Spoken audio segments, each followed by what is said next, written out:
See you at our Bingo Bonus branches. RC Mall, East Bahak Public Market, Barrio Barreto, Gordon Avenue, and at the second level of the Harbor Point Mall. And once again, you heard the song from Dayan de Mesa and Mr. Nance Del Rosario, our mga kababayan, mga kabatang gapo natin.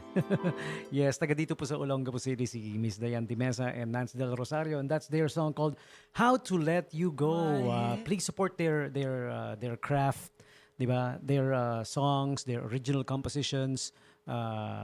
Pwede nyo namang ma-download, pwede nyo mapakinggan, ma-stream. Yan, live streaming of their songs. Supportahan natin mga kapwa nating gapo artist, di ba? Okay?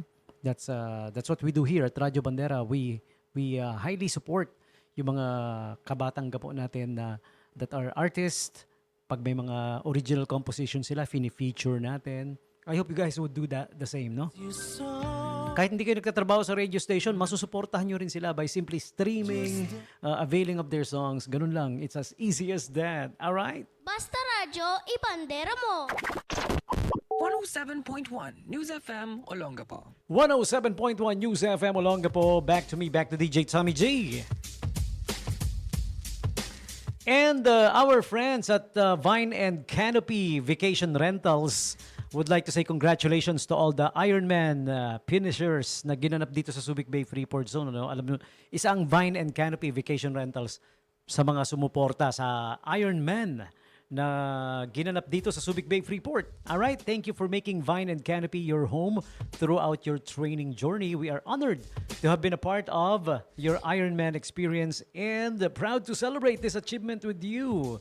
Ayan, isa kasi ang Vine and Canopy. Naku, ang sarap magstay dyan, mag-staycation. Promise. I have experienced Vine and Canopy, napakagandang lugar. Yeah. So you can escape the rush and retreat into comfort. Surrounded by nature, this cozy haven offers the perfect setting for to slow down, reconnect with yourself, and recharge.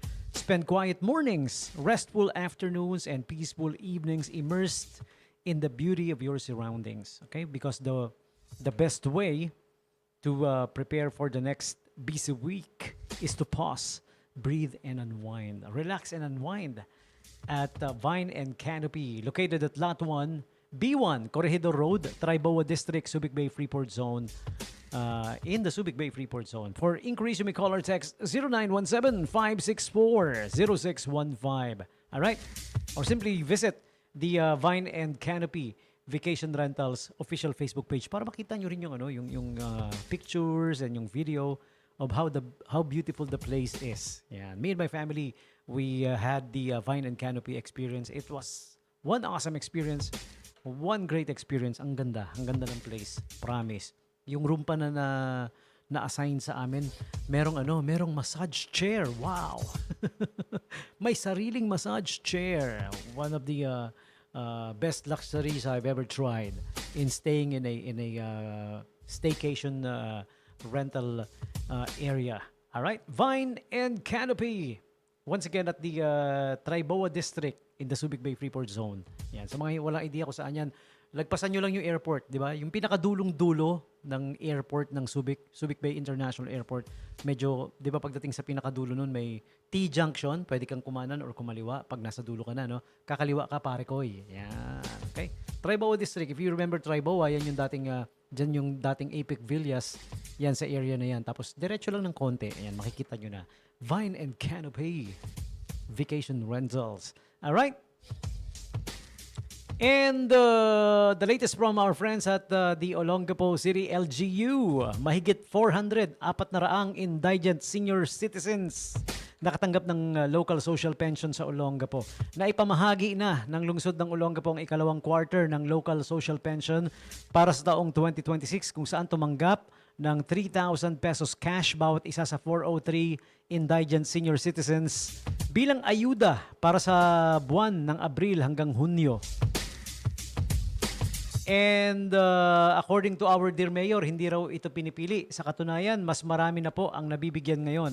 Dati po ay 700 lang kada buwan para lamang sa 100 150 senior citizens. Pero ngayon ay 1,000 pesos na kada buwan at mahigit 400 na senior citizens na ang nakakatanggap. Mahigit din, mahigpit ding binavalidate. Yan. Pasensya na, medyo nalalabo yung mata ko eh. Mahigpit po itong binavalidate ng DSWD ha.